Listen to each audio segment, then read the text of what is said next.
بسم اللہ والصلاۃ والسلام علی رسول اللہ۔ عزت مآب جناب ناظم اعلیٰ صاحب، اراکین مدرسہ، ہماری دعوت پر بسط خلوص مدعو ہمارے مہمانان اعظام، اساتذہ کرام اور عزیز طلبہ، اس یوم جمہوریہ کے موقع پر ہم اپنے تمام اساتذہ، اراکین، ممبران اور مہمانان گرامی کو اور آپ تمام طلبہ کو 76واں یوم جمہوریہ کی مبارکبادی پیش کرتے ہیں۔ اللہ رب العالمین ہم لوگوں کو یہ دن بار بار نصیب فرمائے تاکہ ہم اس دن کو یاد کر کے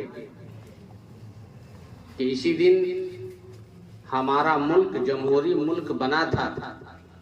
اور دنیا کا سب سے بڑا یہ جمہوری ملک ہے۔ اسی دن آئین ہند نافذ ہوا تھا، جس کے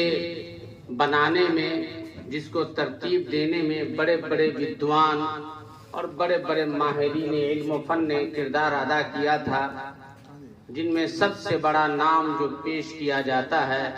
وہ ڈاکٹر بھیم راؤ امبیڈکر کا پیش کیا جاتا ہے۔ عزیز طلبہ، ہر ہندوستانی اس دن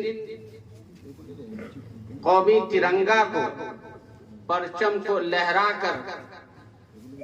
اور ترانہ ہندی گنگنا کر اپنے جذبات کا اظہار کرتے ہیں اور ملک کی سالمیت کے لیے، قوم کی سالمیت کے لیے، حفاظت کے لیے اللہ رب العالمین سے دعا کرتے ہیں۔ ہم بھی اللہ رب العالمین سے دعا کرتے ہیں کہ الہ العالمین تو ہمارے اس ملک کو امن و شانتی والا ملک بنا دے، ہماری اس ریاست کو امن و شانتی والی ریاست بنا دے، اور اس کے اندر جتنے لوگ رہنے بسنے والے ہیں،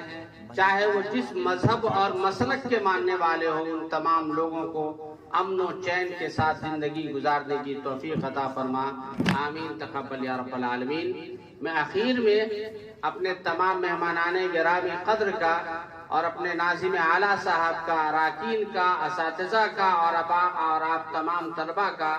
بے حد شکر گزار ہیں